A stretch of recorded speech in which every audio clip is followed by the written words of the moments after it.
It was 2019 and simultaneously, it was the day of Metro Exodus's release. I remember on this day how I literally ran home to boot up my Xbox so I, along with millions, could finally quench our excitement and play this new video game entry inside this very obscure genre. I just wanted to experience that claustrophobia, despair, and atmosphere that I had never experienced outside of the Metro games, and finally having a brand new experience to go through that was like a dream come true. That was until I booted up the game and got out of the first level. I slowly realized that this is not a Metro game, and it was most definitely not what I had been promised. See, what I ended up playing and uninstalling for 2 hours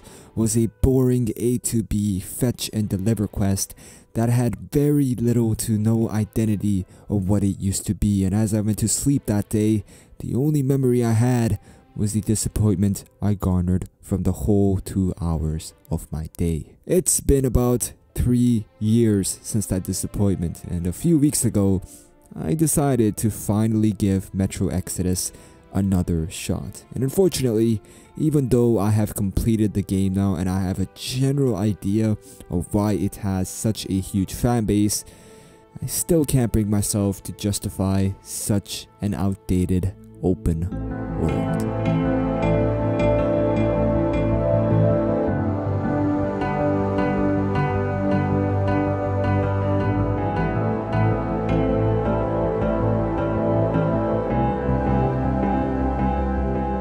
The beginning of Metro Exodus creates the illusion that this is going to be an experience built on the values of the previous games, and honestly, I really enjoyed the first level. Going through the tunnels of Moscow, experiencing all that claustrophobia and tension that is built, not knowing what is behind the next door you open, and having that profound sense of horror ignite in you, giving it that subtle appearance that yes, this is very much a successor to the Metro series. But the problems start rolling as you get on that train and reach Volga. Volga is a beautiful place. You see that graphically and visually. 4A Games has definitely tried their best to portray a gloomy post-apocalyptic world. But the thing is, it doesn't make you feel what was so unique to Metro in the first place, being the tension and claustrophobia.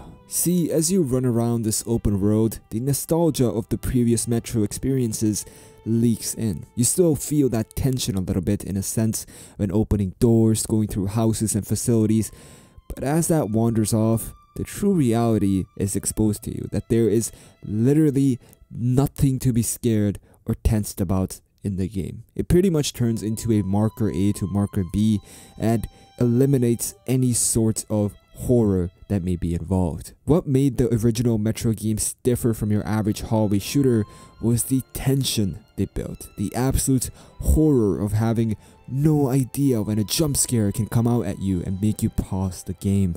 Hell, I would even say that the original Metro games built better tension than whole horror movies. In Metro Exodus, there is none of that. There is no tension, no sense of claustrophobia, and the jump scares in the game are not even scary. They are so badly executed. It's funny, like the audio and the animations are not in sync at all, and in my opinion, the scariest jump scare in the game is actually that random spider that pops up on your gas mask, which also gets old by the time you're out of the first 2 levels. It's like the game blowing a loud horn, throwing all the hints at you before the jump scare even happens, basically completely voiding the effect and premise of it. And by the time I got to the Caspian, I was literally just running around like it was Call of Duty, trying to get to the next objective, having no worry about the so-called horror element of the game. A major part about why this is due to its confusing semi-open world design, where it creates a lot of unnecessary running back and forth and little point of having the game open world itself, and the game's key moments are inside of linear set pieces. For example, when you arrive at the Caspian, the game asks you to run needless errands to a bunch of bandit camps, shoot them up, and then find a duo to take you through a very linear section of the game, creating very unstable tension that fails to keep the player engaged at all times, because that's how little the exploration actually matters. Even as I was going through this level, the supposed tension it was supposed to create through the spiders never ever hit me, since I was so used to sprinting full Usain Bolt everywhere at this point of the game. In the old games, there was no unnecessary chore sprinting, and the world's grasp on you never slipped, hence giving it the ability to keep its tension together and cohesive throughout the whole experience. This, in the end, just makes Metro Exodus's open world extremely boring and empty. There is no horror here, and there is no purpose for it either. In fact, I believe the game should not even be classified as a horror. All you are doing here is constantly trying to run errand chores to get to the game's key moments, and when you do get them, they feel too short and lack substance. Hell, even the game called its open world a errand at one point. Mission. It is a personal errand, mine and Artyom's. I can't give much better evidence than that, and it legitimately feels and plays like an outdated open world shooter made 15 years ago. Here, let's take a break from criticizing the obvious open world that just doesn't work and move on to the actual gameplay. And you may ask, well, surely you enjoyed that. And well, my answer is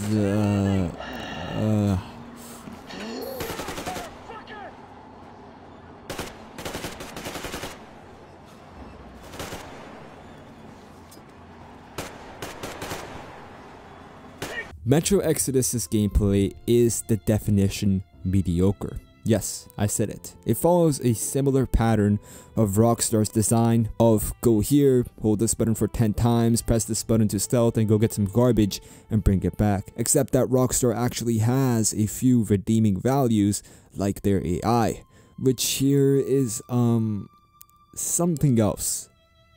Yeah, something else.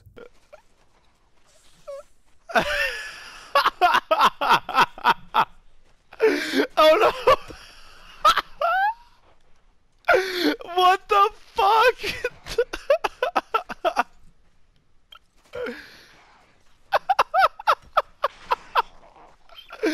Oh no! Look, in the beginning, you play the game according to its rules. You sneak around, avoid the AI, but once you finally realize how stupid the AI in this game is, no matter the difficulty, you're just not going to care about the stealth. It is so immersion breaking. Like, look at this. I'm sure it's nighttime and it's really dark and all, but don't you think this man patrolling should be able to see me? Yeah. I'm not too sure about this. It's clear the AI made here was not meant for open world environments. Sometimes it's blind and sometimes it's straight up just aimbot shooting you through walls and such. It's so inconsistent that it breaks any sort of immersion the game may have on you. And for those who say, well, you're supposed to play the game the way it's meant to be played, not ramble Call of Duty, well, if the game doesn't exactly punish me for playing the way I play, and if it's a lot more logical and efficient to play that way, then why the hell wouldn't I? It's not just the stealth, but it's also the wonky movement that is just plain horrible at times. Sometimes you're sprinting and then you just randomly slow down to a crawl, feeling like you're running on air. Everything about the gameplay in Metro Exodus is so rushed and unpolished, which makes me believe that it was a linear game which was quickly turned into an open world thanks to the craze established by the gaming industry at the time. Hell, even the so-called resource management really isn't in depth or anything. You literally get all the necessary materials, and never once I felt like I was insufficient or needed to think about my management. Now, do I think the gameplay is unplayable? No. I think even though it is plain boring at times, it can still be fun like your generic shooter. There are definitely moments here that are decent, but the thing is, I'm not criticizing it for its averageness. I'm criticizing it because it just doesn't live up to the expectations, especially the ones that critics were displaying, throwing 10 out of 10s and calling it the perfect balance between an open world and linear set piece, when in reality, it's just not. But I don't even think whatever I've said so far reflects the biggest problem inside of Metro Exodus. I actually think even though I very much dislike the open world and combat, it still makes for a pretty generic, fun, mediocre experience and definitely reaches its respectable peak during key moments. But what is not a generic, fun, mediocre experience and is definitely abysmal is the narrative inside of the game. Oh my god. This has to be some of the worst writing I've seen in a AAA game, period. I mean, Metro games were not known for class-worthy story or writing or anything, but it was usually alright, and the brilliant atmosphere made me look over its shortcomings countless of times. But here, not only is it bad, but it's amplified 100-fold thanks to its little redeeming factors. The writing here is long, bloated, boring. Literally, as the characters speak, I have no interest in hearing them.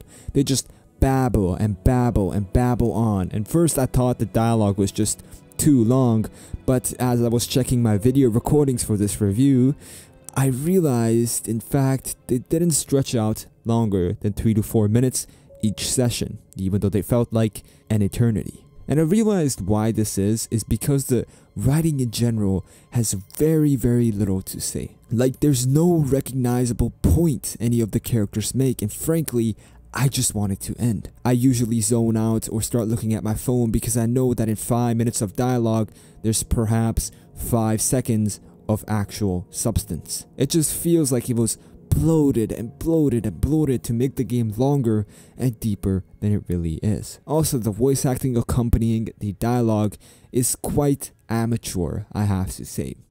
I'm sorry I didn't say anything.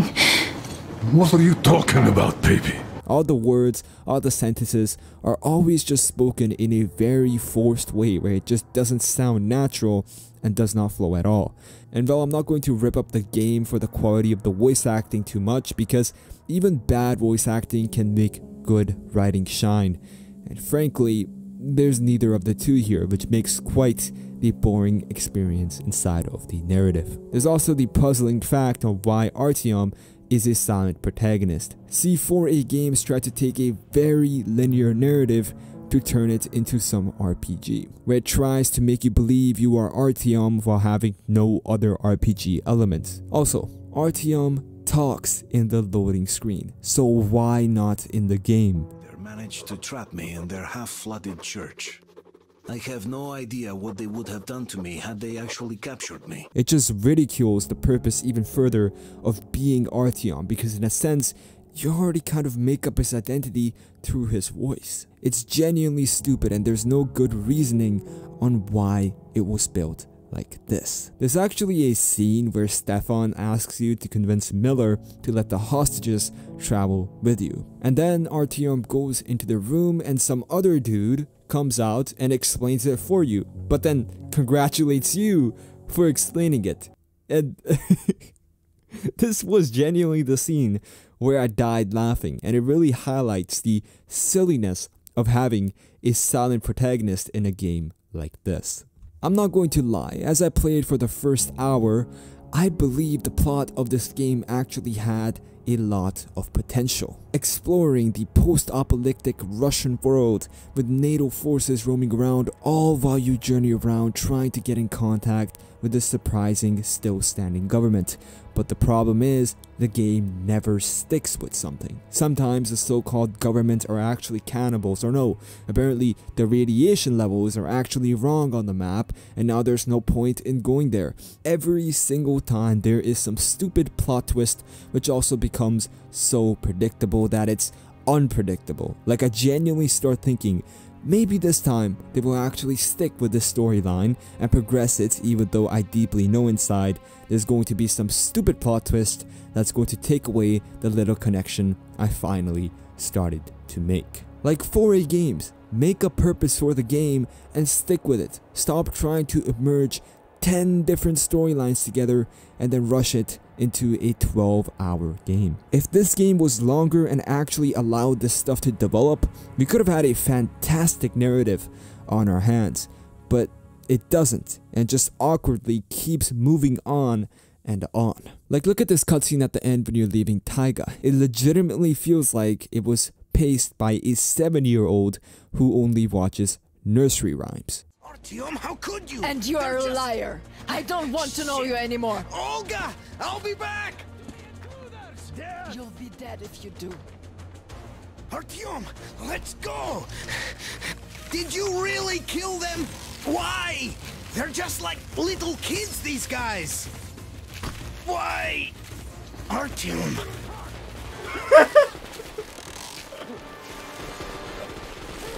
I actually saw a comment a couple days back, and I think it summed up my thoughts about the game fairly well. It reads, "The first 2 Metro games had moments that immersed me so much, it sent shivers down my spine.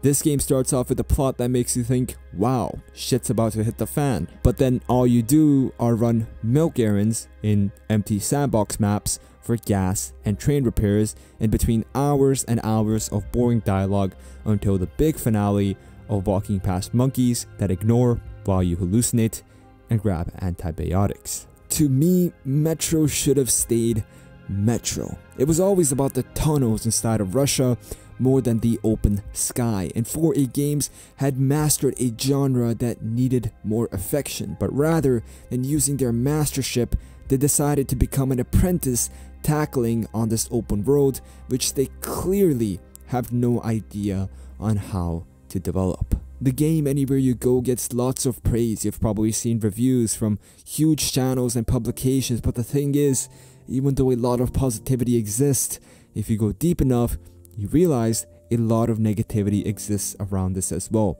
which has been quite overshadowed by the very loud positivity. You go on forums, other articles, and hell, even the official Metro Reddit all share a pretty big disdain for Metro Exodus, seeing it as a diversion from the series. In the end, I believe the reason why so many enjoy Metro Exodus is because of the lack of competition that exists around its genre. Aside from Stalker, how many other games do you see based in Soviet post-apocalyptic worlds, giving you this atmosphere that is very unique and one that is only found through Metro? But the thing is, that doesn't change the fundamental cores that are shared throughout all of video games, which here are definitely very weak. I see the potential for this genre, and I really hope 4A games fulfills it, because when people finally see the heights this genre can go, if it's more refined and competitive, you will be far, far more blown away by whatever Metro Exodus may have shown.